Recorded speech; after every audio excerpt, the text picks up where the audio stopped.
This is the story of how what was meant to be a fun little challenge in a video game turned into a torturous existential nightmare, powered by a compulsive hyperfocus on trying to make a stupid idea work for no reason other than pure obsession.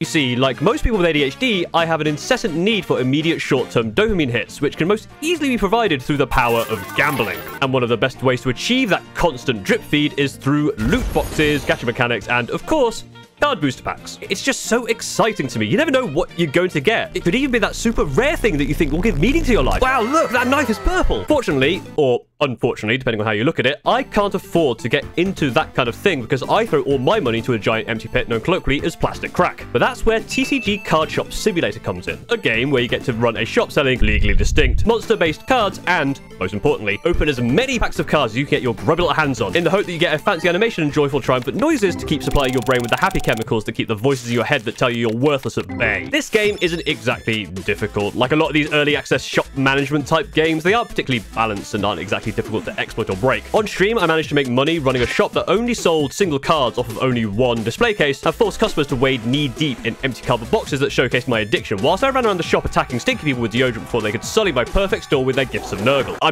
mean, look, I have the achievement for making 10 grand in a day, which apparently only 13.5% of people have. I don't have the achievement for unlocking the basic card box, which 94.5% of people have. For that playthrough, after making a profitable shop, my next goal was to get hands on a super rare version of what I think is the best card in the game.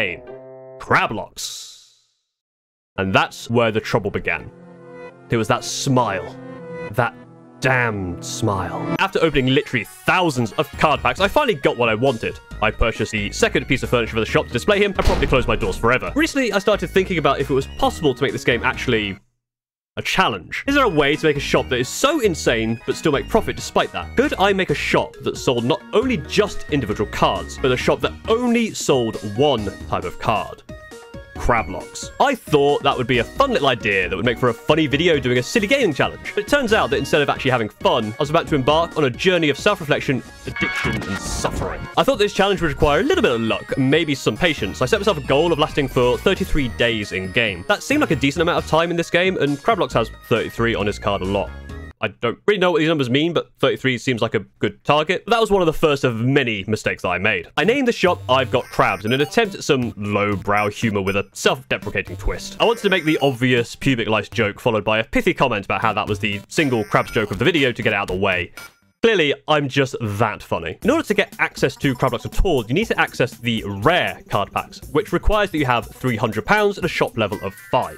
You also need to get access to the card display, which will allow you to sell those cards, which is £400 and requires a shop level of 3. So you need at least 700 of your £1,000 starting cash in order to fund the start of the Crabpocalypse. Fortunately, we aren't going to need this shelf, so you could sell that for a cool extra 150 quid. You can't sell the checkout, unfortunately. I did actually try. I was hoping that maybe that extra little bit of cash would help fuel my crabdiction, and I could just sell the cards cash in hand by standing menacingly by the door, but oh well, £1,150 is plenty to play with. So how do you get to store to level 5? You gain levels in this game through a couple of ways. The first is by selling stuff. It's a shop simulator, so duh. But the second and probably more efficient way is by opening cards. The rarer the cards you get, the more experience you get. And from my first shop, I knew that it wouldn't take that many cards to actually get to level 5. With a little bit of luck, you can buy 4 boxes of the basic card pack and open them all to get to level 5. It may require 5, but most of the time, 4 seems to be the right number. This challenge would probably have been a lot more manageable had I chose to use a pocket-sized monster from the basic set, but I had a goal, and I'm a belligerent man when it comes to doing absolutely stupid stuff like this. But not when it comes to the more important stuff like, you know, all that Warhammer I have to paint, or get a job. Some of these cards I was opening were worth a decent price as well, but they might as well have all just said 0 because I cannot sell them. But the more rare cards I got, the faster I would level up. I even got some cards worth a high 3 figures. After reaching level 5 and purchasing the required materials, it was time to see what I was working with. My plan was to essentially make a crab-based perpetual money-making machine, wherein I would purchase boxes of rare card packs to open enough Crabloxes to fund rent and more rare card boxes in an endless cycle to make my way to day 33. I put down a save at the point of buying the maximum number of boxes I could afford, so that if I didn't get enough money to start the run with, I could restart from here instead of having to do the whole level 5 grind again. The RNG for the cards doesn't set until you open a pack, so if you don't get what you want or need, you can just quit out and reload the save until you do. My goal was to get 2 decent Crablox boxes in my first 3 crab boxes, which I could sell to get another box and hope that I would get enough crabs of whatever rarity to sell to punters for cold hard cash to keep the lights on. And after a few restarts, I had what I thought was a run going. But I was wrong. I was very wrong. This first run did not go well. Firstly, basic crabs sell for at most £1 on a 30p card, which is a decent markup, but that sells slowly. The other cards sold well, but they weren't super special, and after the first day I was able to afford another box of crab cards. 224 new opportunities for crabs. Well, actually 32, I guess, because you can't get duplicate cards in a pack, so I only had 32 chances to get a Crablox, and he doesn't appear in every pack. Even if I did get a Crablox in every pack, that's potentially £32. That doesn't even cover half of a box of new cards. In addition, you need to pay for the shop's rent and electricity. You can keep electricity costs down to about £4 by just not turning the lights on at all, but rent is £50 a day. For my plan to work, I need to make over £130 per day. So each box I buy needs £130 of Crabloxes at the bare minimum to break even to make it another day. That would require some absolutely insane luck, like astronomically insane. Like trying to win a game of Warhammer with 10, 12-inch charges kind of luck. At this point, I'd invested maybe a couple of hours into this experiment, and most people at this point will probably go, well, it ain't happening. Clearly that idea was too silly and impossible. I should move on to another video idea and scrap the whole thing.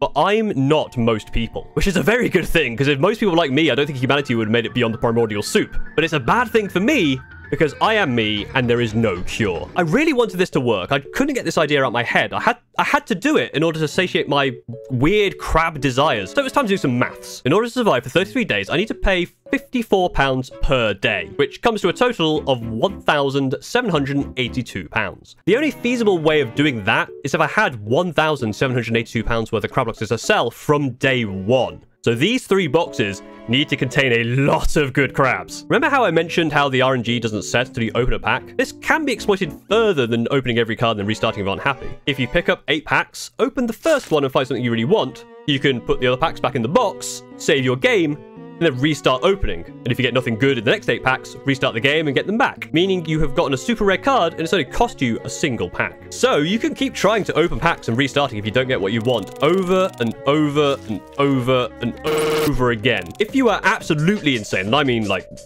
really seek help insane, you could do this 1 pack at a time to ensure that every single pack contained a card you needed. But even for me, having to quit out and restart after every pack felt a bit much. I was determined, sure, but I'm also a bit lazy. Now I want you to visualize this process. For every Crablox worth more than £10, this is what I did. Grab 8 packs, open them, no Crablox, reload. If I got a Crablox, I'd stop, save the game, then continue. I recorded this process for 1 Crablox. And this recording is, and I wish I was joking, 33 minutes long. Bear in mind that I would stop when a Crablox was worth over £10, because that's when the game gives you the, hey, well done, it's worth something sound. On average, it takes over 30 minutes to get a single card that can be used, and usually that's worth around £24. With decent markup, those could be sold for, ironically, about 33 quid. So I need at least 54 of them to get through the challenge. Unless I got lucky with some more valuable cards, of course. A couple of the shiny ones are worth around 100, and if I got insanely lucky, then 1 card could save the run. During this recording, before I even got a single valuable Crablox, I got something else. Something I'd not seen before, even in my previous shop in which I opened hundreds of card boxes. This card is worth £13,133.30. It has a 1 in 20,000 chance, 0.005% to occur. You even get an achievement for it. An achievement called Lucky Bastard. Lucky Bastard. I didn't feel lucky. Over 20 minutes, not a single sellable crab, but fate decides now to slap me in the face with this hyper rare drop and call me a bastard for it. Earlier, I said that I was determined. But this wasn't determination. This was obsession. I continued opening pack after pack after pack. It was approaching lunchtime. Just one more pack, I'd say to myself. Just one more. It takes less than a minute to open, so I could just try one more time. That eternal, just one more. I was getting into a rhythm, a dangerous thing for someone like me. An easily repetitive menial task, running on the fumes that only the faint glimmer of hope could bring. is kryptonite to me. It's the kind of activity that could just keep me locked in perpetuity until something changes. I'll stop for a while when I get my next big crab, I tell myself as minutes turn to hours. The Crablox EX edition, £23.69. That's fine, but I know there's a bigger one in here somewhere. I started to think about all the people who support this channel financially, who like my content and want to support me by being a member or Patreon or Twitch sub, or even just liking and subscribing this video. What would they think?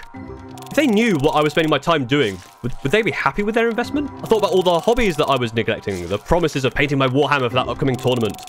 I'm gonna do it, sure, definitely gonna do it. But I just had this silly idea I wanted to make. I just wanted to make this little video first. It wouldn't take too much of my time. It's just a small, daft idea that'll be funny, right?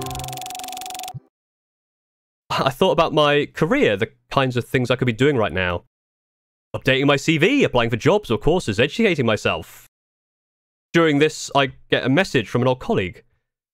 "How's things?" he asked.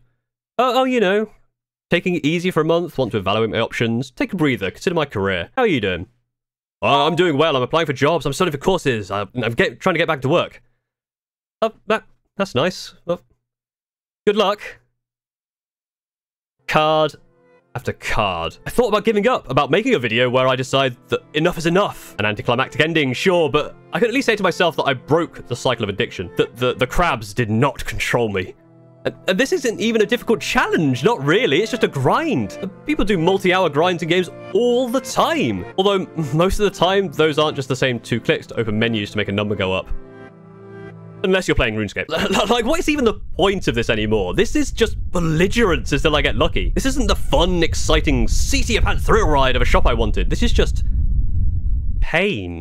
But when I had those thoughts, I also thought about how it would feel to actually complete the challenge. How good of an ending, how good it would feel to reach my goal. However silly that goal is, at least I could say to myself I didn't give up. And it could be the next pack. The next card could be the ticket to my salvation. 99% of gamblers quit before they make it big. I didn't want to be one of those people. I can keep going. It'll be soon for sure. It'll be right around the corner. I got that super shiny 0.005% chance. Surely I'll get the next big crab soon. I started to not even perceive the game. I stared blankly into the corner at the price, not even viewing the cards anymore. The flashing images starting to pierce into my brain like a red-hot poker. My heart palpitating in my throat, my hand moving on its own to the next reload without even thinking. Sometimes it'd even feel like time skipped. Minutes turned to hours, turned to days. Was I even going to be able to make this video at all? After who knows how many hours, I finally got it. My faith, determination, suffering, weakness was rewarded. Full art, shiny Crablox. I spent hours getting this in my previous game on stream where I could talk to people, human interaction. I remember that time, it was fun. Fun. I remember that fun idea. Haha, I've got crabs, haha. Fun. Even the word tastes bitter. But I had a good collection now. More than enough to make it to day 33. Except, that's not quite the end of this story. You see, in researching how to best optimize my selling price for these cards, I came across this wiki page for the formulas for how likely a customer is to buy cards based on certain markups. So the more you increase the price, the less likely a customer is to buy. And that makes a lot of sense. I also saw this formula, customer money. This works out how much money a customer can potentially spawn with based on the value of your shop and the shop level. Let's work this out. I have level 6 shop with no expansions, meaning that the most money a customer could spawn with is only £700. So this full art shiny Crablox is unsellable unless I massively reduce the price to the point of it not actually being enough money. There are some other options though. There's a 5% chance of a rich customer spawning, which could have up to 1400, or a 0.3% chance for a very rich customer to spawn, which could have up to a whopping 2800. With a negative 20% markup, a customer is 100% likely to buy the card if they can afford it. So I need to survive long enough with the other decent cards I have to hope that a very rich customer with enough cash money spawns to buy the super fancy card, allowing me to essentially just ignore every other customer who peers through my windows to find a scruffy, bald, insane person in the corner of a dark room sitting amongst a bunch of empty cardboard boxes holding a 5-figure shiny crab in their hands while whispering to themselves that they have crabs and it isn't the shop name so fucking funny. Each day in-game lasts for 13 minutes, meaning that this part of the run will take over 7 real hours to complete. 7 real hours of standing in the corner, staring at customers as they come into my shop, complain about how expensive these cards are, SMH their heads, and leave. I watch as my cards slowly get consumed by these judgmental assholes who think they have the right to pass judgment on the way I spend my time. Oh, you thought I sold basic card packs? You drove 50 miles? What's wrong with you? Hey, maybe everyone should stop being friends with Dale. He seems to lie to literally everyone about their kid's birthday. People come in to see the sparkly full art shiny Crablox and comment how they wish they could have it, but they're broke. That doesn't sound like my problem. Come back when you have the money. Some ignore the fact that it's beyond 9 PM and time has stopped, and more importantly, that I've closed the shop. They just come in anyway, just to shake their head at my cards and leave, wasting my clearly very precious time. Some of these absolute pricks enter the shop already shaking their heads, as if I'm standing there naked as the day I was born. Why are you here? On the afternoon of day 9, I was down to my last crab. Now I just needed to wait. If I wanted to survive until day 33, I could lower the price to a ridiculously low amount to guarantee a sale. I didn't need to take that action just yet. People know this is a good price. They just need to get some finances in order. And I've come this far. I can continue to wait a little bit more.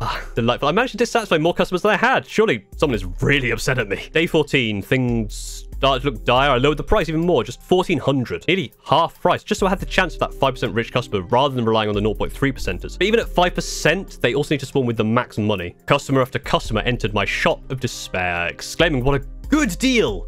A good deal! A good deal! A good deal! This is a good deal. But they just couldn't afford it. On day 15, I discovered this game has a jump button. I don't know why I never did that. I've got 33 hours in this game. I've never tried to jump. I guess because most of that time I spent opening boxes. I suppose.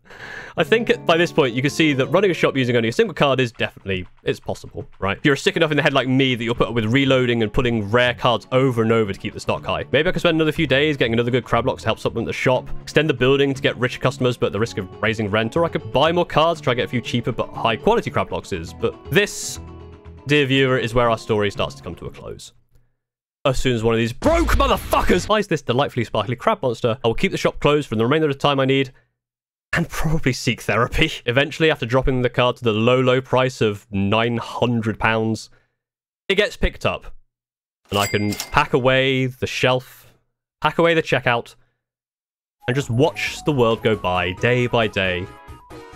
Shop closed, people walking by, staring in, shaking their head, as they stare at this broken man, sitting in the corner, holding 13 grand's worth of paper. Digital money, digital paper. Literally nothing has been gained here. When day 33 rolled around, that feeling of elation, of achieving the goal, it wasn't there.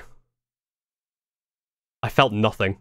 I'm not nearly a smart enough person to make a poignant message about gambling or addiction, but it is shit. Addiction sucks. And if you're struggling, I just hope you can find the help you need. I'm so glad that I didn't get addicted to real cards that cost real money, or just actual gambling. And the only thing I really spent was my not very valuable time and extremely worthless sanity. Anyway, thanks for watching, and please like, comment, subscribe, and become a member or Patreon to help me not continue to slip slowly into madness. And maybe I'll finally be able to stop doing this nonsense and having these stupid ideas that are just really excuses to avoid painting a single fucking model.